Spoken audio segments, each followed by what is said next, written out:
皆さん、こんにちは。私テレ。チベット This Way へようこそ。私はチベットテレビのパイゾンです。チベットやダライラマ法、そして中央チベット政権に関する1週間のニュースを送ります。それではヘッドラインを見ていきましょう。ダライラマ法が故アブドゥル・カルム元インド大統領の生誕89年祝賀会に参加。インドは最大の倫理学者を輩出したと祝辞。ダライラマ王がノーベル平和賞を受賞した国連世界食糧計画に祝辞。ダライラマ王と中央チベット政権首相がヒマチャルプラデシュ州首席大臣のお見舞いのメッセージ。ダライラマ王が世界メンタルヘルスデーにメッセージ。心の平和を高めることは他者への関心を高めること。米国のチベット問題の新特別コーディネーターにロバート・ディストロ氏。ダライラマ王の EU に対するお考えと賞賛に関するウェビナー開催。チベット支援団体が欧州議会で中国による強制労働キャンプの関心を高める。中央チベット政権がインドでチベット支援者のラム・ヒラス・パスワン大臣の逝去に追悼の意を表明。カルム域共和国がダライラマ王訪問を記念して寺院建立を計画。先月首相が中国の国連人権理事会選出は国連の信頼性を汚すと表明。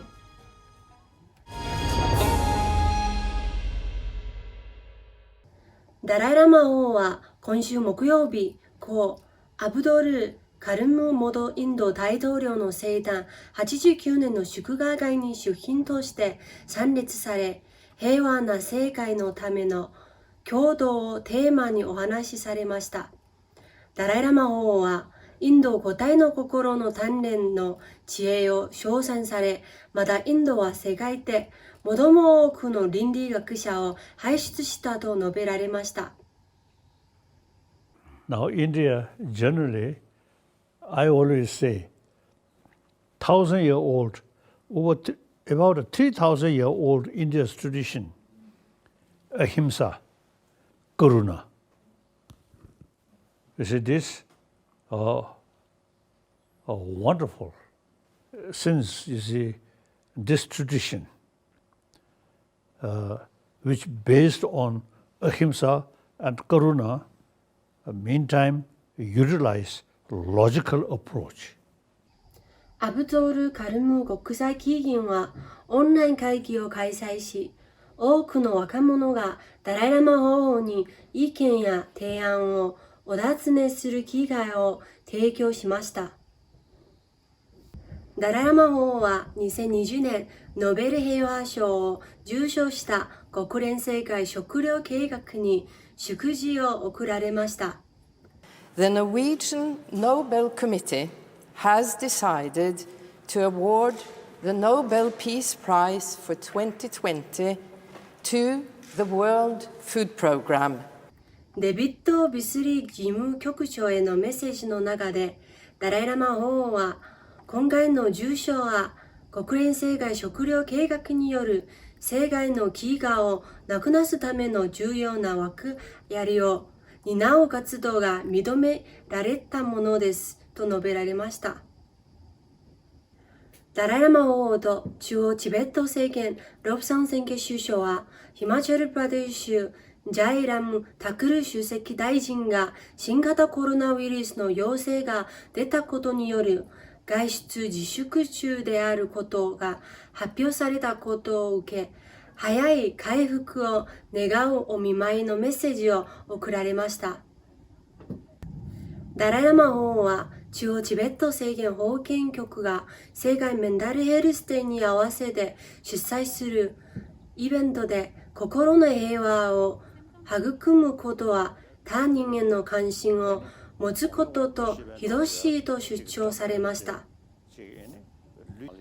ダライラマ法皇はまたコロナウイルスが広がる中で迅速な対応に尽力するすべての医療従事者に感謝の意を表されました。ロプサン宣言首相はチベット人コミュニティの精神衛生を促進するための全体的なアプローチを求めました。米国務省は水曜日、トランプ政権で初めてチベット問題の特別コーディネーターを任命すると発表しました。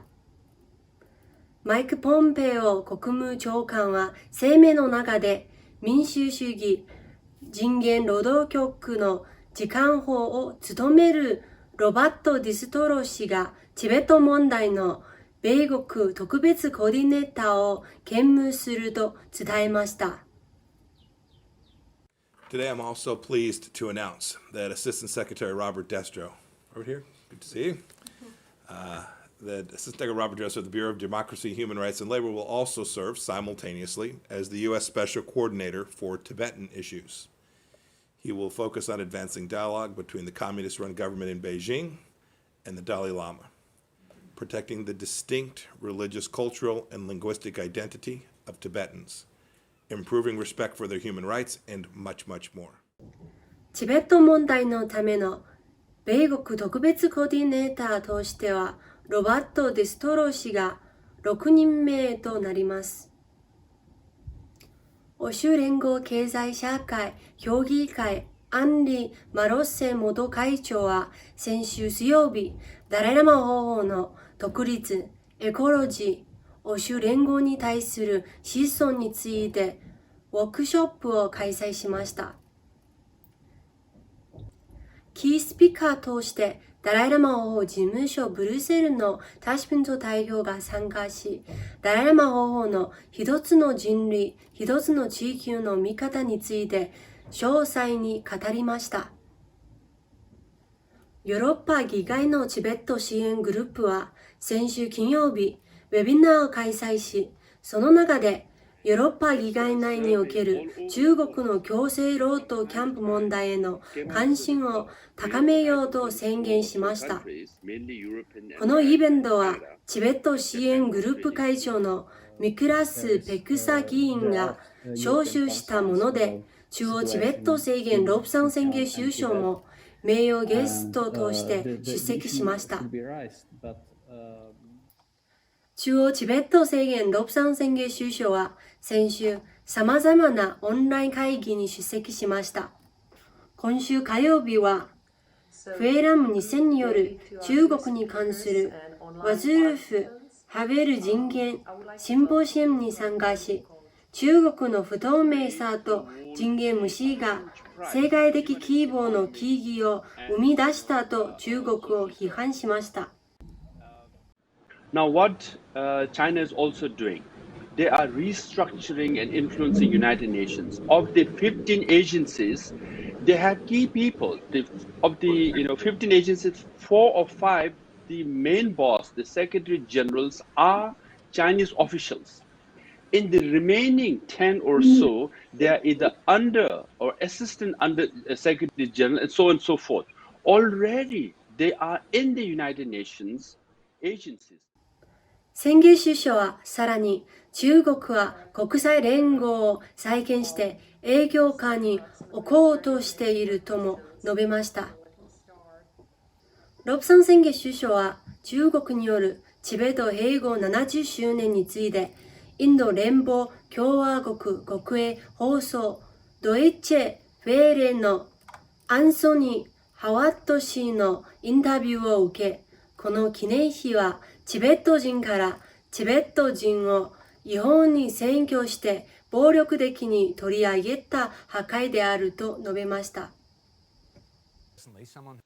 According to Chinese military archive, from the month of March of 1959 to October of 1960, 87,000 Tibetans were killed. And 98% of monasteries and nunneries were destroyed. 99% of monks and nuns were disrobed. So yes, it means for us, the anniversary means destruction, illegal occupation, and violent takeover of the Tibet. 中央チベット政権は消費者問題、食料、公的分配省大臣で長きにわたってチベット支援を続けたラム・ビラスパスワン氏が先週木曜日に74歳で逝去したことを受け、追悼の意を表明しました。中央チベット政権ロプサン宣言首相と亡命チベット議会スピーカーのペマ・ジュネ氏はラム・ビラスパスワン氏についてチベットの正義を長く支援し、チベット関連の多くの行事に積極的に参加してくださったと述べました。チベット事務所ロシアは1992年にダライラマ王がカルムイク共和国ケチェネリを訪問され、将来仏教寺院が建設される場所で法話会を開催されたことを記念して未来の仏教寺院建設の儀式を開催しました。テロトゥルク・ルンポチェ名誉大王はダライラマ王がカルムイク共和国を訪問された時の写真アルバムを寄贈しました。また、将来の寺院の基礎を築くために様々な聖なる仏教地の土を集めたものや、彫像を設置する基礎となるダライラマ王から寄贈された特別な物質を寄贈しました。中央チベット政権ロプサン宣言首相は、中国が国連人権理事会に選出されたことに失望感を表明し、チベット、東トルキスタン、香港、南モンゴルをはじめとする中国の統治下の地域における中国による人権侵害の称号が総合しており、国連人権理事会の信頼性が汚されていると話しました。中国は今週火曜日、ニューヨークの国連本部で開催中の第75回総会の中で国連人権理事会に選出されました。結果は予想されていたものの、中国の得票数は前回と比較して減少しました。アジア太平洋地域から4議席に5カ国が候補に上がり、中国は139票で4位を獲得しました。